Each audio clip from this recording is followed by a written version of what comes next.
So my name is Somanath, and I'm a PhD candidate at the University of Calgary's Interactions Lab. The title of my talk today is Maker Within Constraints, an Exploratory Study of Young Learners Using Arduino at a High School in India. This work's been done in collaboration with several other researchers, like Dr. Oehlberg, Janette Hughes from UIT, Ehud, Sharlin, and Costa, Sousa, all from the University of Calgary. Great. So the main question that my talk today will explore is, how do novice students react to do-it-yourself physical computing within technical, infrastructural, and social constraints? And to answer this question, we did a small-scale study at a high school in India. So the maker movement is a recent cultural trend that emphasizes that everyone can be a maker of technology. That is, everyone can create and build physical interactive systems using computers, electronics, fabrication tools, and traditional art and craft material. The maker movement suggests that by engaging in the act of building something or making something, the makers can gain a sense of confidence and also improve their creativity and so on. However, despite the power in making things by hand and the promises of becoming independent and creative, what happens when there are systematic infrastructural and cultural limitations that inhibit maker culture from taking hold? That is, how do makers make within constraints? So, for example, what happens if there is limited infrastructure? Or what happens if makers have limited technical skills? Or what happens if you have no motivation or you have limited motivation for any kind of learning activity? So some researchers have looked at this, and some of the examples of the related work today are from people who've looked at this in economically constrained contexts and in situations where learners have limited or no motivation. So for example, in this work, in this study, the researchers explored the use of Go-Go board, which is a low-cost microcontroller, and they explored this in schools of Brazil, where they proposed that children can locally manufacture their own microcontroller boards in order to engage in do-it-yourself physical computing. This other work is a study that was conducted in South Africa, where young children from low social economic backgrounds in South Africa were introduced to little bits to improve their computational thinking. And this is a study that we conducted with at-risk youth in Canada, and we looked at how to position at-risk youth as designers with agency. So today, my research contributes to this growing body of existing literature, and we explore the question of how do novice students in India react to do-it-yourself physical computing within technical, infrastructural, and social constraints. And to do that, I'll first start with the study method, then talk a little bit about the challenges that we identified, then some of the strategies that the students came up with to overcome some of those challenges, and finally, some of the lessons learned from the study. So the study was conducted at the Car School, which is what you see here, and it's in a peri-urban part of Bangalore, which is in southern India. And it's a low-fee charging institution, and hence it's affordable to students from low social economic status backgrounds. We conducted the study, the 3-day workshop here, and there are several kinds of infrastructural constraints at the school. So for example, there was limited electricity availability, and outages were quite common. There was no internet in the school, and we conducted the study at the computers lab of the school, which at the time of the study had 10 computers, but of that only 4 were working. So we provided 2 additional laptops, and we also installed all the software and other requirements. The students at the school also had technical constraints. So all but one participant had started using computers since grade 5. And when we asked about programming language experiences, 11 out of 12 participants listed English as a programming language.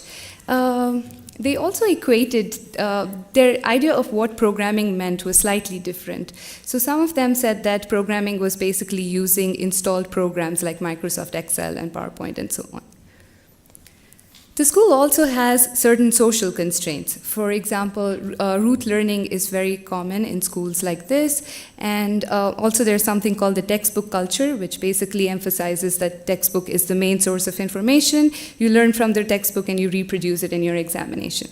So when we did a 30-minute observation, a pre-observation before our study, we learned that car school also had similar social constraints. So for example, a teacher in a computer lab session was asking students to draw screenshot options of menus and Excel options rather than letting them have hands-on experiences.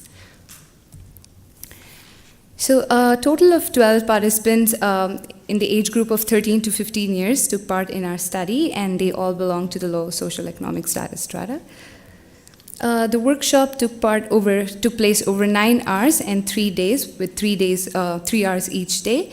Day 1 was basically an introduction activity, which was a guided activity which the students replicated. Then day 2 was proposing projects and building those projects, and day 3 was completing building those projects and a final project demo. So I'll show you some videos of day 1, day 2, and day 3. So on day 1, we asked them to build a LED circuit, which was a guided activity, and then they followed us, replicated this in groups of 2s and 3s. And at the end of day 1, they had some time where they could, by trial and error, explore other things, and they managed to connect a few more LEDs to their circuit.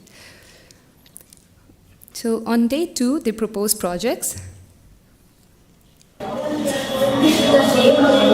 You're going to name plate?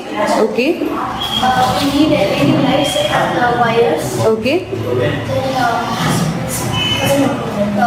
LED lights and wires. Then the breadboard light, So similar to this, all the other groups also presented their project ideas. We had discussions about the different components they needed, what that project meant, the scope of the project, and so on. And on day 3, they continued to build their projects in small groups of 2s and 3s. They built circuit, they debugged their circuits and debugged their programming. And at some point, you will see some of them referencing notes that they had created over day 1 and day 2. This person's trying to debug his program. These guys are trying to reference notes on the side. And so on. So at the end of the 3 days of the workshop, 4 projects were built by the students. One is the LED calculator. The other one is sound and light, then a servo-controlled LED, and a more exploratory project which basically involved adding every component that was available for them in the study. So things like adding a servo, LED, a speaker, and so on. At the end of the 3 days of the workshop, we left all of the equipment back at the school so that the students could continue exploring even after we were gone. And one group built a completely new project called the Hello World, which they presented at their school science fair, which happened 1 month after we were gone. So for this study, we collected data from 6 sources, which is the pre-study questionnaire, presentation videos, which happened every day of the workshop, 2 group videos of the participants who were using laptops, written student notes, closing discussion video, which was an informal discussion, and an informal interview at the school science fair. To analyze this data, we basically transcribed and went through several passes of the data, and we constructed workflow-like diagrams, which allowed us to map the different activities that took place from the beginning of the workshop till the end of the workshop. And to do that, we came up with 6 consistent labels, like identify project, identify materials, and so on. And using these workflows, then we went back to identify what the challenges were, strategies were, and so on. So in this study, we saw 4 kinds of challenges. The first one was monetary and psychological cost to exploration, then limited independent learning resources. Finding the necessary intellectual courage was sometimes difficult, and also there was an assumed language proficiency. For the sake of today's time, I will talk about the first 2, and you can find more details in our paper. So monetary and psychological cost to exploration. At an impoverished school like the car school, the monetary cost of an equipment is a big factor that inhibits students from taking part in these kinds of activities. For example, one group burnt their temperature sensor on day 2 of the workshop, and after this, we couldn't motivate them to keep continuing and work on their projects. We saw a similar fear with programming, but this was more psychological, because even though we told them they couldn't really damage technology or damage program, they tended not to want to explore and change code by themselves, even if we did encourage them. The other one is limited independent learning resources. So in a typical makerspace, like you see in the highlighted image, which is from a Make magazine, you see that a typical makerspace, or the ones that you imagine, look like they have a lot of independent learning resources. So there are mentors, there's a lot of equipment and tools, there's probably internet, there are books that help you guide, and so on. But at the Carr School, there were very limited independent learning resources. For example, there was no internet, there was only a single mentor, that was me, and there were no books on physical computing, and so on. And because of this, students had several kinds of difficulties. For example, finding an inspiration source for a project idea became difficult sometimes. Also, when their projects grew more complex, it was difficult to navigate and keep trying. And also, they had to guess how an electronic would work and manipulate things and try, and a lot of these kinds of things. But however, things were not always bad. Students do come up with their own local strategies to overcome some of these challenges. So we saw some such local student strategies, such as resilience, documentation and fallback plans, and nonverbal and verbal learning techniques. Again, I'll talk about the first two, and you can find details about the others in our paper. So in the Hello World project, which was demonstrated after the workshop at the school science fair, they built this project, which was an LED of spelling hello. And one thing that they mentioned to us during the interview was that they didn't have a resistor that they required to build this project. But they told us that rather than stopping, they used their common sense and used a metal wire as a substitute for a resistor. Also, they told us that they'd forgotten how to program, but rather than stopping, they asked their friends to help them out, and they continued to program and built a working project. Similarly, to overcome the lack of independent learning resources, we saw documentation and fallback plans emerge. So, for example, this is a screenshot of one of the notes from one of the participants, and I'll read out point 2. It says, "We should connect the connection wires correctly. If we connect the wrong wires, it will burst." So you can sort of sense their fear here. This is the group that actually burnt out their temperature sensor. So you can see their fear here, and they're starting to make notes for themselves for future references. So there were several lessons that we learned from conducting this study, and the first one was related to maker tools, then supporting students, researchers' role as a mentor, and difficulties or challenges of engaging with the school. Again, I'll talk about the first two. So maker tools. So we realized that there exists a trade-off for the choice of programming environment. So in our study, we introduced participants to both ArduBlock, which is a visual programming environment, and Arduino IDE, which is the more traditional environment. However, we saw that students tended to gravitate towards the Arduino IDE because it supported easy copy-paste and remixing options. Because most of the examples came in a line code format, they tended to use those to remix and change their code. Another one is about supporting students. So from the 3-day workshop and the science fair, we learned that students can help each other, and they can build their own, I call it, ecosystem to help each other. So one thing is perhaps that technology can help by creating some sort of self-assistance structures, so places where they can collect their own notes, take screenshots of, or take images of their videos and projects which they can then share with others, and so on. So for future work, there are several ways to take this work further. So one could be to build technology for do-it-yourself or India-like learners, evaluate these new technologies that we build, and perhaps explore the pedagogical aspects of maker activities. So once we have these kinds of technology, we can go back to see what it means for learning, how people learn, what are they learning, what these activities look like, and so on. So as a quick recap, I spoke about the challenges that we identified in the studies, the strategies that the students came up with to overcome these challenges, and finally some of the lessons learned. Thank you, and I take any other questions you have.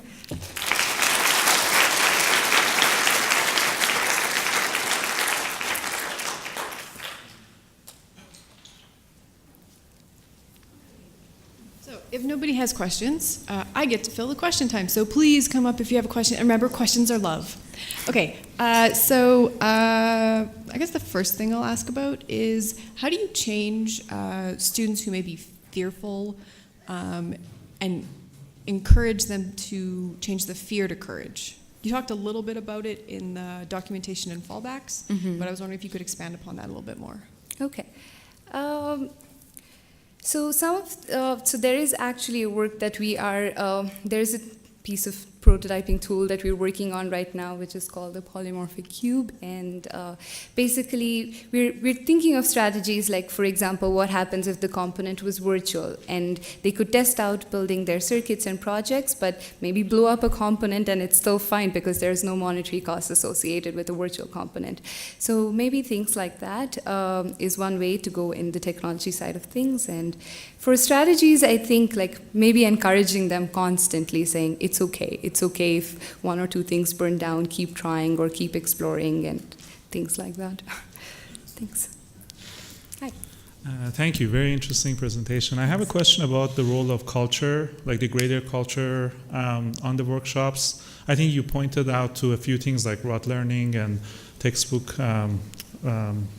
centrality of textbooks, but maybe the wider, like, let's say, Indian culture. Okay. Well, did you see any interactions or any things that were, you can so in on contrast to... so for example, if you run similar workshops in, let's say, communities that are similar in terms of constraints in Canada or Mexico or somewhere, what would be like some of the things that you would be interested in looking at? Okay. Thank you for the question, and that's interesting. So I think with, at least with the experience that I had in India, some of the main cultural factors that sort of inhibit from participation is that they're told not to do things by themselves. They're told to basically follow what the teacher is telling them and replicate what the textbook is telling them to do. So you sort of have to tell them that it's okay to go ahead and do something completely novel, and it's okay to have an idea of your own and follow up on that idea. So that's, I think, pretty strong in some of these schools in India. But when it comes to like finding new ideas or finding sources of inspiration, or that's probably something that stays consistent for all novice learners, that it's sometimes difficult to come up with an idea to explore. But to even push them to that point, I think some things are difficult. Then other than that, there was the textbook culture. So they're basically used to memorizing things as opposed to hands-on experience. So that's another thing. Like, for example, when we gave them the Arduino and we gave them access to a laptop, one of the questions they were asking us, like, oh, can we touch these? Can we build with these things? So that sort of barrier also you sort of have to overcome. But yeah. Is there time?